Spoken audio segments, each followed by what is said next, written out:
আসসালামু আলাইকুম। আপনারা অনেকে আমার এই শেডের খরচ এবং এই শেডের পূর্ণাঙ্গ মাপ নিয়ে বিস্তারিত ভিডিও চেয়েছেন। আমি আশা করি এই সম্পূর্ণ ভিডিওটা যারা দেখবেন আজকের পর থেকে কোনো প্রকার শেডের ভিডিও দেখা লাগবে না।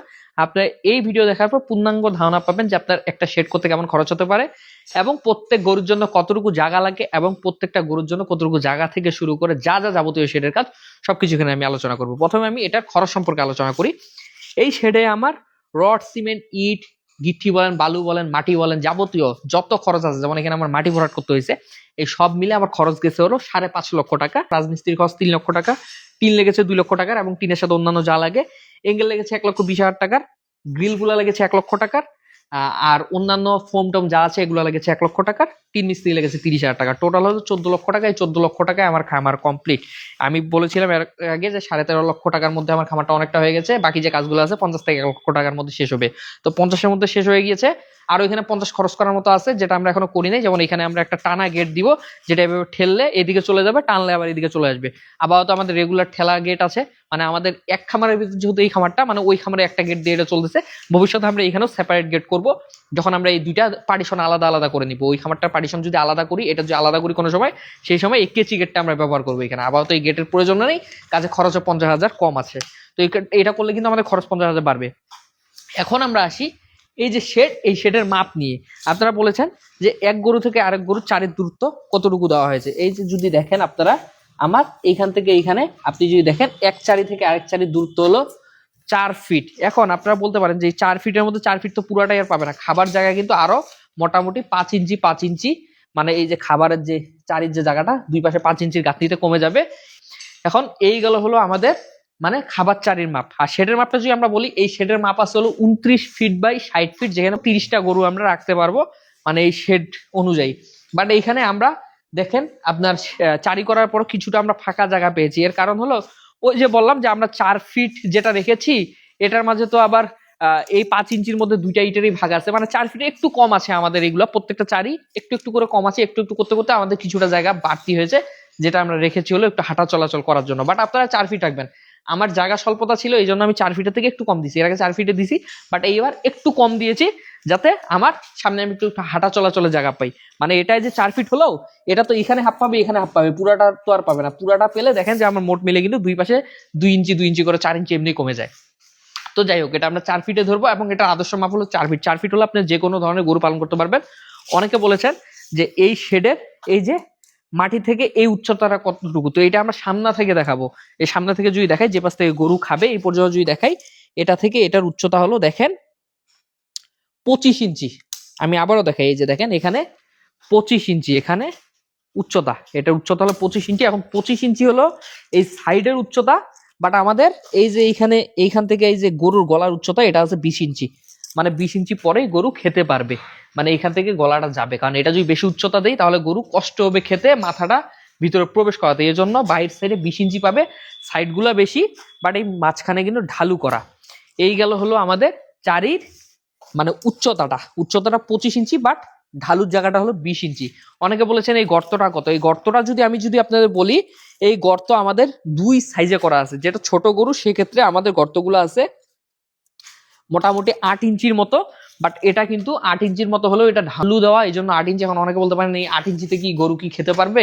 ভাই, এখানে যে জায়গাটা আছে, এখানে কম হলেও 40 কেজি খাবার এখানে আমি দানাদার খাবার দিতে পারবো। তো একটা গরু 40 কেজির উপর দরকার নেই। আর এই যে মনে করেন যে জায়গাটা, এটা উচ্চতা একটু বেশি দেওয়া আছে। এটা দেওয়া আছে দেখেন মোটামুটি 10 ইঞ্চির মতো। তো ওটা যদি 8 থাকে, এটা আছে 10, এটা আরো 2 ইঞ্চি ঢালু করা আছে। আমার গরু ভাই, আমি যেগুলো ঢালু দিচ্ছি এগুলো দেখি গরু শান্তি পায় না, গরু অশান্তি পায়, যেটা বাস্তবতা আমি ফিল করি।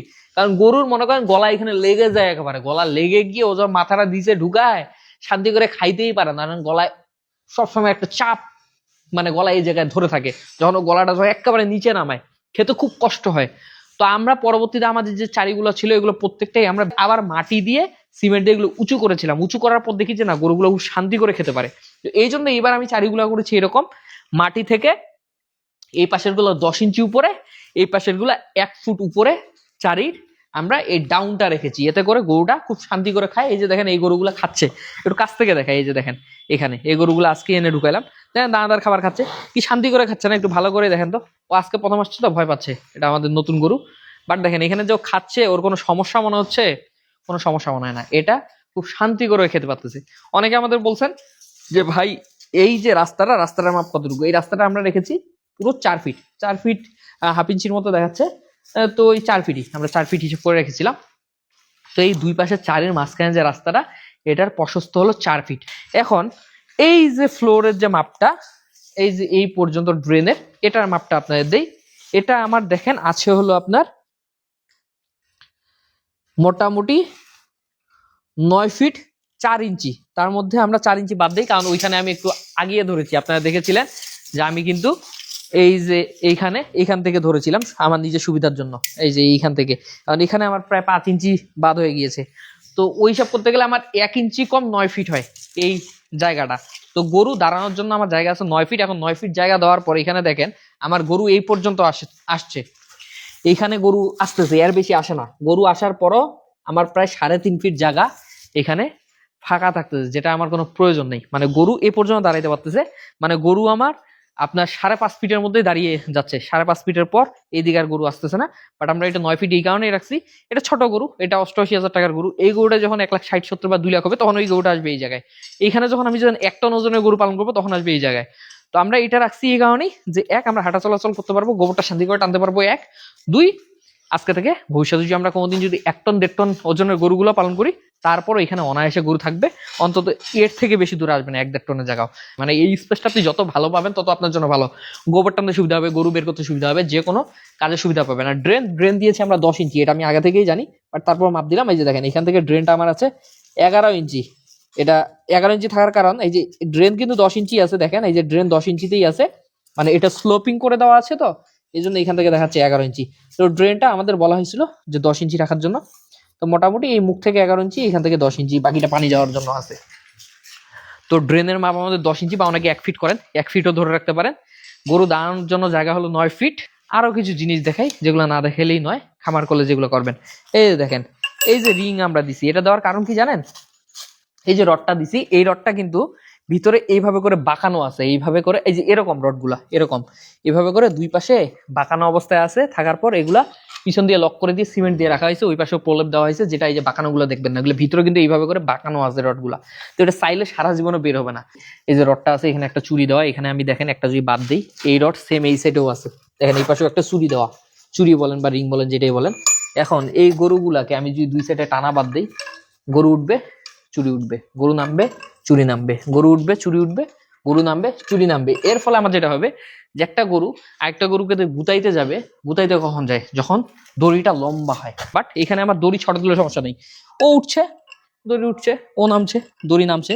কিন্তু ছোট দড়ি দিতে পারবো আমি। ছোট দড়িতে যেটা হবে, ও চাইলেও এখান থেকে গিয়ে ওর পাশের গরুটাকে গুঁতো দিতে পারবে না, মারামারি করতে পারবে না। অনেকে বলেন আপনার গরু মারামারি করে না কেন? কেমনে করবে ভাই? এই যে দেখেন এখান থেকে দূরত্ব হলো আপনার 2 ফিট নাকি, এই মাঝের চারি, মানে এটা তো 4 ফিট নাকি। গরুটা এই পাশে 2 ফিট দড়ি দিয়ে বাঁধা থাকে, ওই পাশে 2 ফিট দড়ি দিয়ে বাঁধা থাকে, মাঝখানে থাকে গরুটা। দুই পাশে 1.5 ফিট বা 2 ফিটের একটা টান বাঁধ থাকে। ও উঠে, দড়ি উঠে, ও শুয়ে যায়, রিং নেমে যায়, দড়িও নেমে যায়। বাট ও যে ওই পাশে যে একটা ঝাঁকি দিয়ে আরেকটা গরুকে যে গুঁতো দিবে, ওর তো এই পাশ থেকে দড়িটা এই পর্যন্ত, মানে 2 ফিটের বেশি তো দড়িটা না। তো চাইলেও কিন্তু ওইদিকে মাথাটা নিয়ে যেতে পারে না। তো এই ছিল আমাদের শেডের মাপ। আমরা তো উপরে প্রোফাইল টিন দিয়েছি, সামনে ফাইবার টিন দিয়েছি, এগুলা বলতে চাই না, কারণ এগুলা যার যার রুচি, যার যার ইচ্ছা, যা যা খামারের ইচ্ছা ব্যবহার করতে পারেন। বাট মূল যেটা মাপ সেটা হলো সারির মাপ। এই সারির মাপ আপনাদের দেখাই দিলাম, এবং রিং কেন করছে এগুলো দেখাই দিলাম। আশা করি আপনাদের উপকারে আসবে। আর আরেকটা জিনিস, এই যে দেখেন বোতলে মুখ দিছি প্রত্যেকটাতে, এখানে অনেক সুবিধা অসুবিধা আছে। অসুবিধা আমার কাছে নেই, আমার কাছে সব সুবিধা। আপনার কাছে অসুবিধা মনে হলে আপনারা আপনার মতো করতে পারেন। এগুলো যার যার ইচ্ছা।